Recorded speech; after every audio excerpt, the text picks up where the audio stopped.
Bon chéri, j'ai fait la liste là pour les courses, hein. Bon, j'ai noté. Alors, 2500 kilos de pâtes. Parce que les gens sont fous, hein. Ils achètent tout, les pâtes. Alors, bah si nous on n'achète pas, on n'en a plus.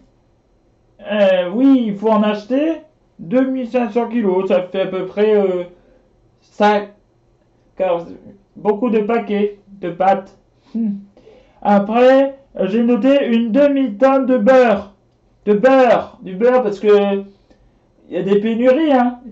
Et la dernière fois, il y a eu une pénurie de beurre, c'était pas de la rigolade. Alors là, j'ai mis une demi-tonne. Bon, faut voir s'ils font une brique de une demi-tonne, mais il y en a pas beaucoup. Je sais pas si président ils font ça. Voilà. Voilà. Et puis bon, du papier toilette, ça c'est très important. C'est le premier parce qu'apparemment les gens vraiment veulent se jettent sur le. Ah, bonjour les amis, c'est Cyril Delisle qu'il est taquin. Bonjour. Comment combattre le coronavirus? C'est le thème de la vidéo d'aujourd'hui. Premièrement, je tiens à présenter mes excuses, à demander pardon, mea culpa. J'ai sous-estimé le coronavirus dans une vidéo précédente. J'ai sous-estimé son impact physique direct et voilà, je le reconnais. J'ai été un petit peu trop fier, un petit peu trop orgueilleux. Voilà, la question de la mort évoque, peut créer chez les gens des réactions surprenantes, et bien c'est le cas aussi chez moi. Voilà, il faut donc respecter les mesures d'hygiène qui sont demandées par les autorités. Voilà, les sorties qui sont limitées, la distance entre les gens, ne pas serrer la main et la bise, c'est devenu une évidence, je pense. Voilà, toutes ces choses sont la première défense que nous devons mettre en place contre la maladie. Vraiment, ne plaisantons pas avec ça. Ensuite, maintenant, je vais vous donner une solution qui est plus d'ordre matériel, mais d'ordre spirituel, puisque je suis quand même Cyril Delisle, et que c'est une chaîne qui parle de Dieu. Prier, jeûner et faire l'aumône.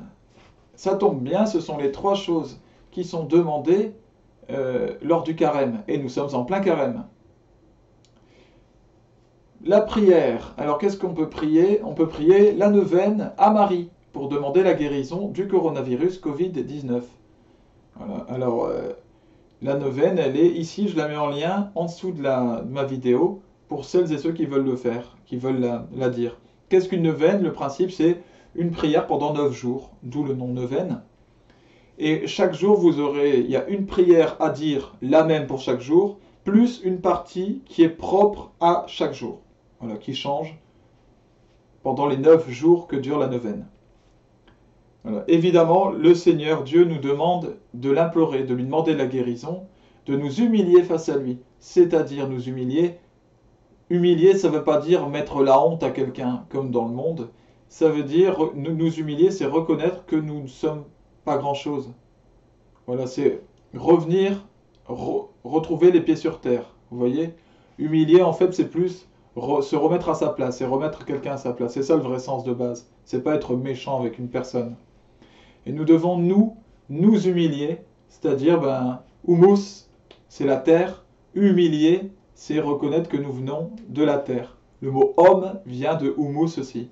Donc humilier, c'est reconnaître que nous ne sommes que des hommes et pas des dieux, et que nous avons besoin de Dieu.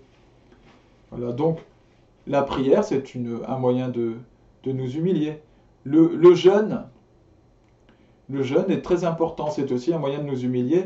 Alors, jeûner, c'est enlever tout ce qui n'est pas nécessaire et que nous consommons régulièrement.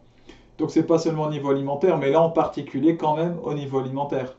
Il faut manger le strict nécessaire si vous voulez jeûner. Stop donc aux gâteaux, aux sucreries, aux biscuits apéritifs, l'alcool, le chocolat, le café, les cigarettes, tout ce qui ne nous nourrit pas, qui est absolument pas nécessaire pour la survie du corps.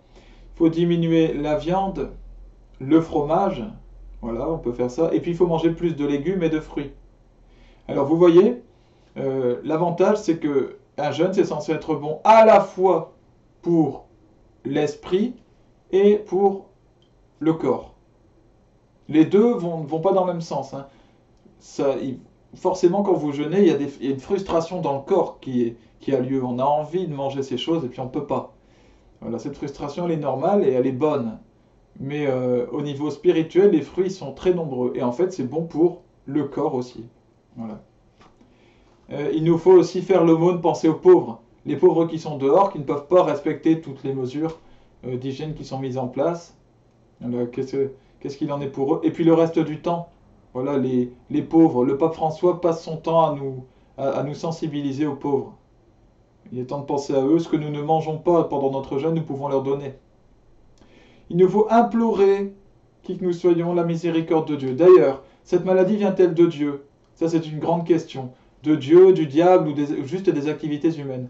Chaque fois que c'est comme ça, on entend oui, c'est parce que c'est parce que Dieu a décidé de punir les hommes, c'est mérité, c'est volontaire de Dieu, de la part de Dieu. D'autres vont vous dire c'est le diable qui envoie une maladie pour détruire les hommes, et d'autres vont vous dire c'est ni l'un ni l'autre, c'est juste les activités humaines qui font ça. Bon, et bien en fait on ne peut pas savoir, c'est trop difficile d'y répondre, et en fait ça n'a aucune importance, ça ne change rien à nos moyens de combattre, de guérir le coronavirus. Donc, ce qu'on peut dire en tout cas, c'est que ce virus est logique. D'ailleurs, il avait été prévu par des instances, différentes instances, hein, on le voit en ce moment. Il est logique, puisque c'est une conséquence des mauvaises activités humaines, de notre irrespect de l'écosystème. Voilà, on le sait bien en ce moment. Puisqu'elle vient de Chine et de la sombre manie de certains des Chinois à manger tout ce qui a quatre pattes, comme le dit le proverbe. Et même plus, ils mangent des pieuvres, des méduses, des serpents, voilà, en employant des méthodes parfois barbares et sanguinaires, des choses infectes que je n'expliquerai pas ici, à l'exception d'une seule chose, concernant les chauves-souris, puisque le coronavirus Covid-19 viendrait de là. Les chauves-souris, donc, auxquelles on coupe la jugulaire, tac, on presse, hein, comme un citron, et puis ça permet, on met ça dans un verre, et puis on sert ça en appelant ça du vin de chauve-souris ou du vin de je ne sais quoi, c'est délirant. Voilà. Avec l'animal, on fait ça avec l'animal vivant. Comment imaginer qu'il peut y avoir de conséquences à ce genre d'acte? Évidemment. De la même façon, les pangolins seraient aussi à l'origine, alors on ne sait pas si c'est les chauves-souris, les pangolins ou les deux, mais les pangolins sont des animaux à écailles, et certains Chinois les tuent pour prendre leurs écailles et les consommer pour leur vertu de stimulant sexuel. Encore ce délire aussi, c'est la raison pour laquelle aussi on coupe les cornes de rhinocéros. Voilà, on en fait de la poudre, on consomme ça. Alors évidemment, consommer du sang, rechercher la jouissance sexuelle, en plus par une forme de sacrifice, sont des choses qui sont purement mauvaises. On est dans le péché jusqu'au cou là. On est dans du démoniaque même. On touche au démon. Consommer le sang, c'est même interdit dans la Bible. Hein. Voilà, dans l'Ancien comme dans le Nouveau Testament. Il nous faut implorer sa miséricorde à Dieu, qui que nous soyons. Et là, j'en appelle à tout le monde. J'en appelle à tout croyant, et même non-croyant, de bonne volonté. J'en appelle à tout chrétien ou non, à catholique ou non, à tous les musulmans, à tous les bouddhistes qui sont prêts à prier, à demander pardon à la nature et à la création. Voilà. Chacun de vous peut faire quelque chose. Il n'y a pas que les chrétiens ou que les croyants. Tout le monde. Voilà, il n'y a que Dieu, au fond, il n'y a que lui qui est maître de la vie, et qui puisse nous guérir de cette maladie, nous en sauver complètement, et il n'y a que lui qui puisse nous sauver de la mort, au final. J'en parlerai dans ma prochaine vidéo de notre rapport à la mort qui est révélé par cette épidémie. Voilà, à bientôt les amis, et que le Seigneur vous bénisse par son Fils Jésus, qui est le médecin céleste. C'est l'un des noms qui lui est donné par l'Église. À bientôt.